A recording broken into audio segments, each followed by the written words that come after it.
Hello everyone, welcome to law की library. Today we are going to study writs. चलिए देखते हैं Ritz कितने तरह की होती हैं। रिट्स 5 तरह की होती हैं: habeas corpus, mandamus, quo warranto, certiorari and prohibition. अब आते हैं इंट्रोडक्शन पे।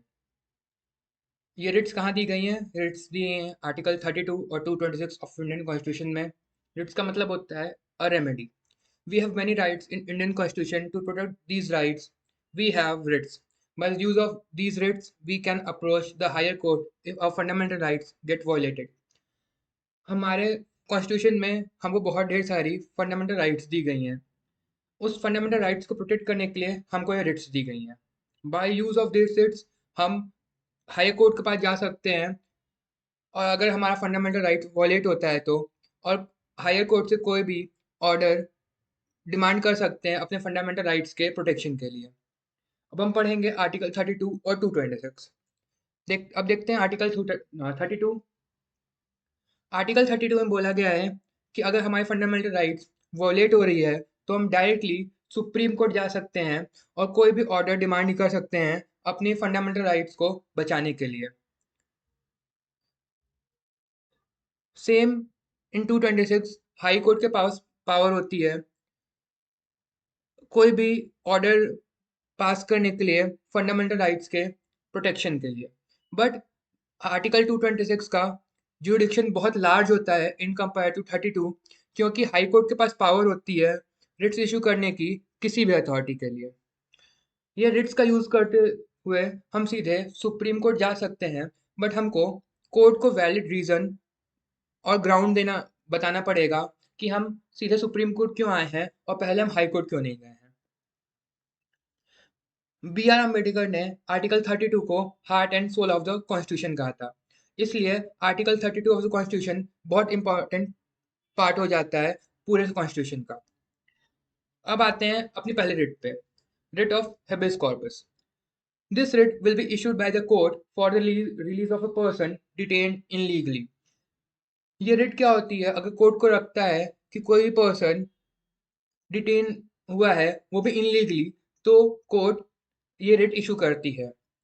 Court asks the legal authority on what basis you have detained the person. If the authority is not able to give the satisfactory answer, the court order the release of the person.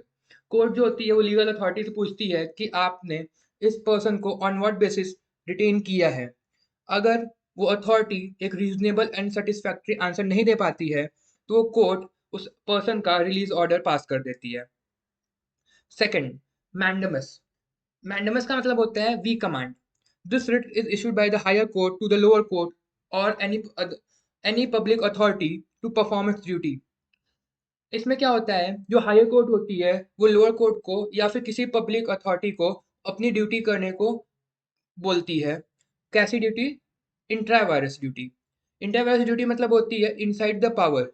जो भी lower court है या फिर जो भी authority है वो अपने पावर लिमिट के अंदर ही वो वर्क करेगी।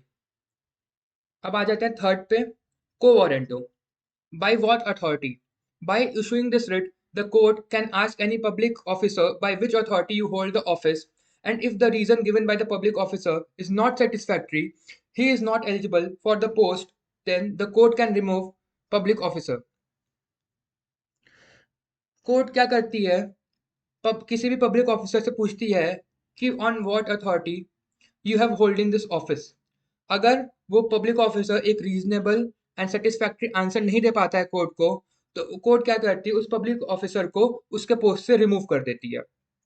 अब आते हैं फोर्थ रिट पे, जो है certiorari to be certified. In this SC and supreme court ask the lower court to give the record for the review. If the court find that the judgment of a lower court is illegal, then they can struck down the judgment. इसमें high court और supreme court lower court से उनके record मंगाती है review के लिए, अगर उनको लगता है कि लोअर कोर्ट ने जो जजमेंट दिया है वो इनलीगल है। इनलीगल कैसे हो सकता है? अगर वो उसके जुडिक्शन से बाहर है या फिर फंडामेंटल राइट्स को वायलेट कर रहा है, तो वो उसके रिकॉर्ड्स को मंगाएगी। अगर वो जजमेंट इनलीगल फाइंड आउट होता है तो वो जजमेंट को हायर कोर्ट वॉइड डिक्लेयर कर देगी और उस जजमेंट का कोई भी वैल्यू नहीं रहेगा। अब आते हैं अपने लास्ट लिस्ट रिट पे, फिफ्थ रिट, प्रोहिबिशन। इसमें क्या होता है, the SC and SC have the power to issue the writ to the lower court or a tribunal.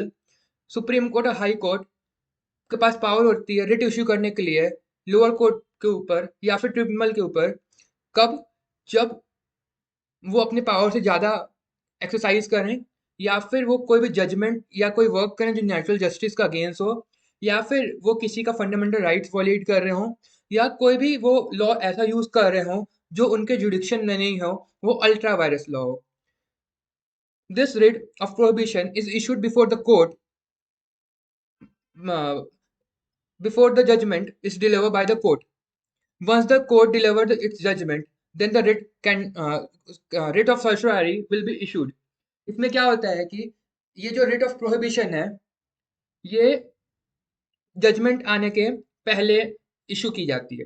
अगर कोर्ट ने अपना एक बार जजमेंट डिलीवर कर दिया तो रिट ऑफ प्रोहिबिशन नहीं, writ of certiorari will be issued by the higher court.